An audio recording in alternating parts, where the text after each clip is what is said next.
I've been playing it. Alex, I think you've been playing it. Correct. Leanna, have you been playing it? Yes, I do. I really like Immortals. And Brian, have you been playing this game? Not since last week when I finished it, but yes, I played it all the way through and reviewed it. You can read that review on GameInformer.com. Ooh. Wow. What'd you give it? Just right off the bat. I gave it a 9 out of 10. Hot 9. Oof. Spicy. Ooh. I like it. Yeah. I think this is a 4-way playlist where we can all talk about the game at the same time, right? Has this ever happened before? This is a 4-up for all is what this is. Ladies. Brian, you're enjoying the game, right? You get a 9. I've been liking it a lot as well. What do you like about it specifically? So I talked about it when we kind of had our cover story discussion where like the elevator pitch is kind of Assassin's Creed Odyssey team makes a game after playing a ton of Breath of the Wild. And I think that really shines through in like the way the game flows, the exploration. I think that like it took the best elements of exploration of a game like Odyssey and combines them with like the traversal of Breath of the Wild, the puzzle rooms of Breath of the Wild, and also like they specifically mentioned like the combat. They wanted to be a little bit more like stylish and kind of more combo focused, like a game like Devil May Cry, and I think that shines through a lot. It doesn't quite reach like the heights of the Devil May Cry combat, which I mean, very few games do, but it is a very engaging combat system. You can do some really cool like powers. Like my power that I would always go to was the bird. He has like this dive bomb attack, which just basically rains death from above, and I spec'd my character so that she would have so the bird when he attacks replenishes your health, and then it takes stamina to use the bird. But when you attack with the sword that I had equipped, it would replenish my stamina. So I was just attacking and letting the bird attack at the same time, and I was consistently refilling both my health and my stamina by having those simultaneous attacks. And it was super fun. And you felt super empowered.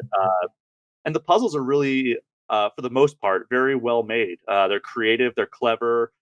Most of the time, they're well hinted. There are some things out in the world where I was just banging my head against the wall, like, what the heck am I supposed to do with this? But like the ones that are like the challenge rooms, the vaults, those are very well made. They're very intentional in their design. I very rarely was just like, I have no idea what I'm supposed to do, and just like stuck trying to figure it out, or like cheesing my way through it, like I did with some of like the open world environmental puzzles. So I think they did a very good job. I think they were mostly successful with the puzzles, but they were very successful with the combat and the open world exploration. Yeah, I'm loving the game so far. It's a game, I don't think I've ever seen a game where another game inspiration on its sleeve quite as much as this game does with Breath of the Wild, because they said Breath of the Wild multiple times throughout development, so I shouldn't have been surprised. But then you play it and you're like, this should just be called like Immortal Fenyx of the Wild or something. It's just so much that game.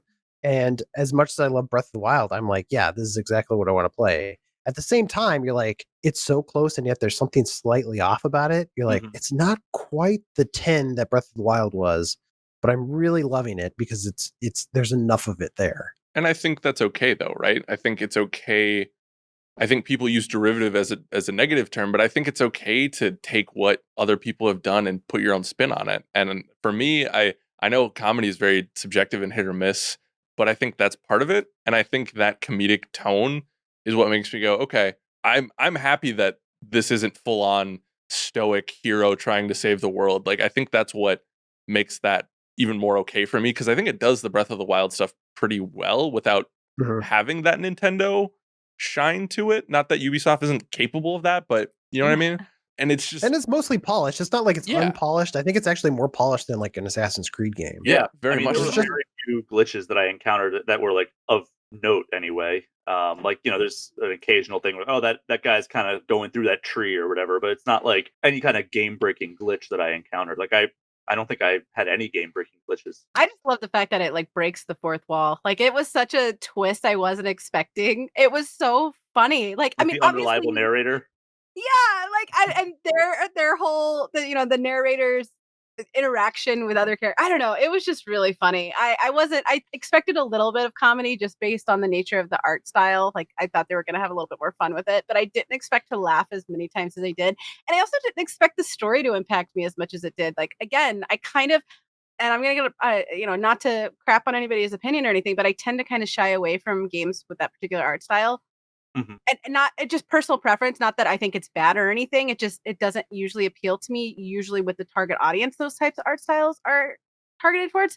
But it was just really good. And the combat was so satisfying. Like you said with the combos of just being able to find the combos that work for your play style and then just to freaking just nail into freaking enemies like they're nothing. Like there was one Mhm. part, I forgot where I was, but there was one part where I accidentally pulled like a bunch of those big ogre things and there was like 6 of them rampaging me at once. I was like, well, I'm gonna die. Like, there's no way I'm gonna survive this.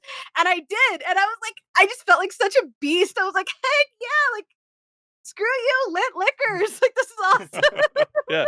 Yeah, and I think that I wasn't sure if like I even liked the action at first, but it's definitely grown on me. Yeah. yeah, Yeah. going Oh, I think to we your got some. point about the character, like the character designs, I think the world is gorgeous. And I think like it definitely wears its Breath of the Wild slash Ghibli inspiration on its sleeve. However, I still don't like the character models. I think they look like stupid puppets. Um, but yeah, the world itself is phenomenally beautiful, and I think that going back to the point that you made about like the humor, and I said this in my review, but like I think that we shouldn't understate how masterfully it's written in the terms of there's really awesome action happening in the story. Like there's all kinds of like amazing moments, like from an action perspective or like a serious tone perspective. And then there's humor woven within that. And neither tone feels out of place, which I think really is a testament to how like carefully it was written and how well the team how well the team approached like the tone of this game and like defining what the tone was and being able to bounce back and forth on both sides of the fence. 100%. Oh, Yeah, because it's easy to be humorous and like be bad at being humor. Like I just kind of think of the most recent like Borderlands games where like there's kind of a push against that because like the humor's a little grown worthy, and I think for the most part, like the humor in this game, even if I'm not laughing, I'm at least kind of charmed by it. I'm kind of like, Mm. it's kind of fun, whimsical. Like I see what you did there, and I'm Yeah. kind of amused by it. Yeah. And jumping off of that too, weirdly, like Phoenix is just the actual character. I think she is my. I did a she build, a female, if you will. um, she is so charming, and it weirdly has one of my favorite treasure opening sequences when she does the Oh, sure. "ba-da-da-da-da," and then it like pops Yeah. open. I am so. I don't know if I just need a little bit more of that like positive goofiness in my life, but I'm so.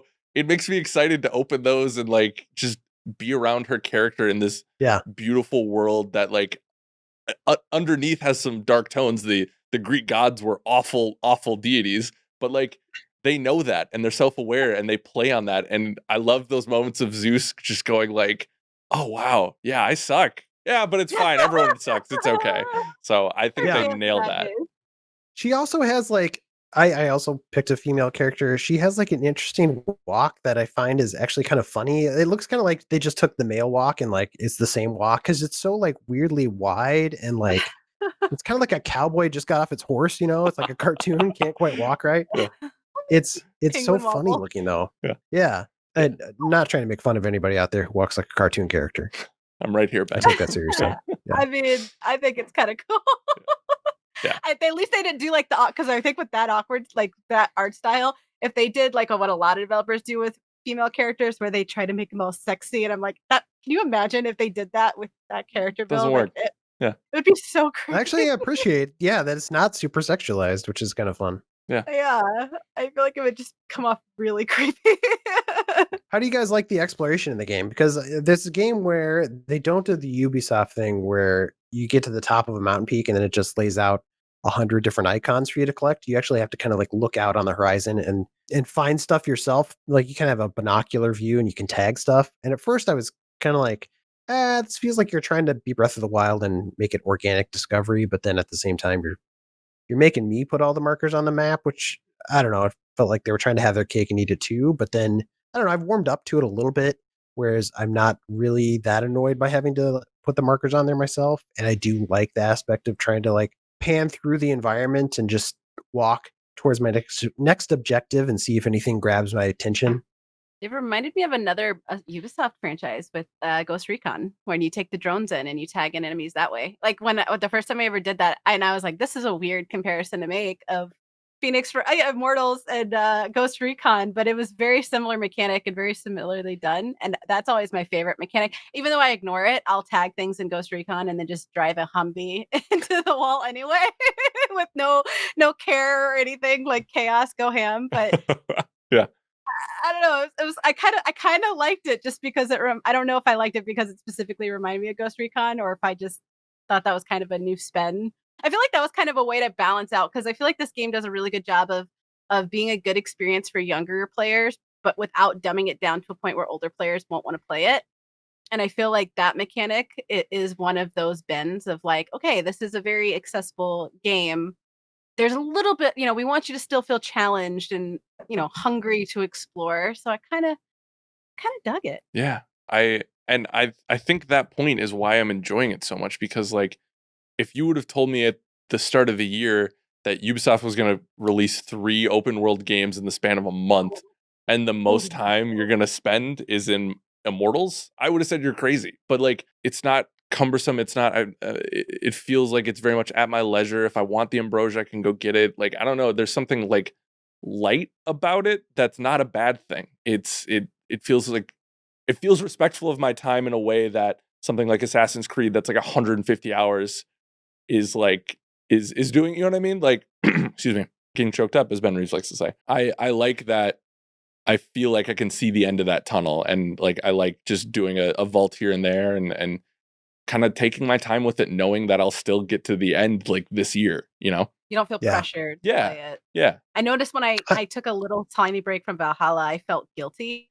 And I don't like it when games make me feel like, you know what I mean? Like, I'm playing you for fun. Like, I wasn't reviewing it, so I was like, I can actually just have fun with this. And then, like, wait, you're making me feel guilty. Stop. Which obviously is at the developer's fault. I don't think that was intentionally built that way. But when you log on, is Eivor like going like, well, I waited for you. Stood like me that up, huh? disappointment meme where the guys in the bleachers just being like, Yeah. I feel like that's Eivor. Yeah, I've been thinking a lot about Assassin's Creed as well while playing this game, because that was the other like big game I was playing right before this one.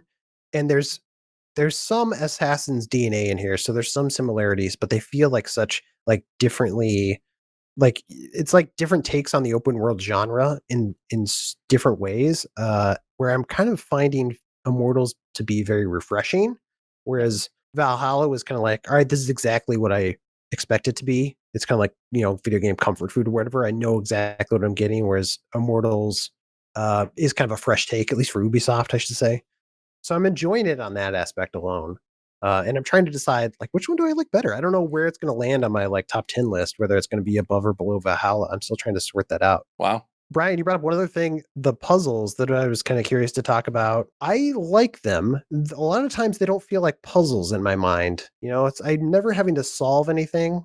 Rarely am I having to like, oh, what is this? Usually it's like explore the environment and find the switch kind of a thing. Does that seem fair? Like, I feel like that's a piece that's missing for me, is like the puzzles aren't like real puzzles. So I don't feel that rewarded. Usually I'm just like hunting something down.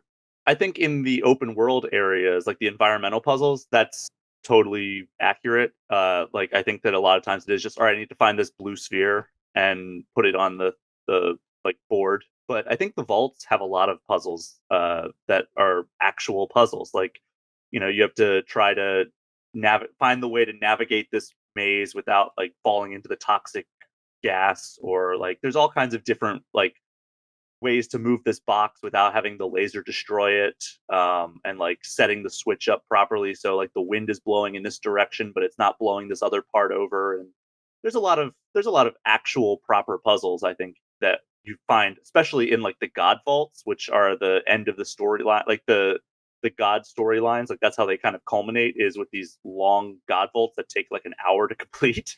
They definitely have some like legit puzzles in them. Yeah, those feel like Zelda dungeons, is I guess what I would call them.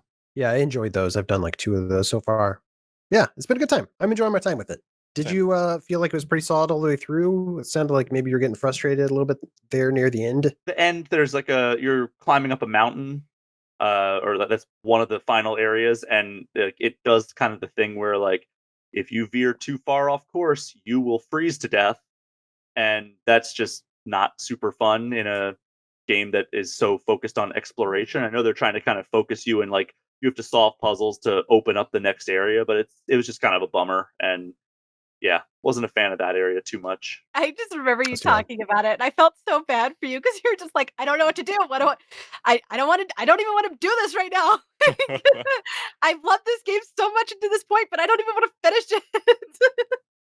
But then you persevered. It's a life lesson. There you go. Perseverance. Like Odysseus, you persevered, and here you are, conquering the arrow. Now I'm shooting arrows. That's right. Well, yeah, that's Immortals. Any final thoughts? It's a good game.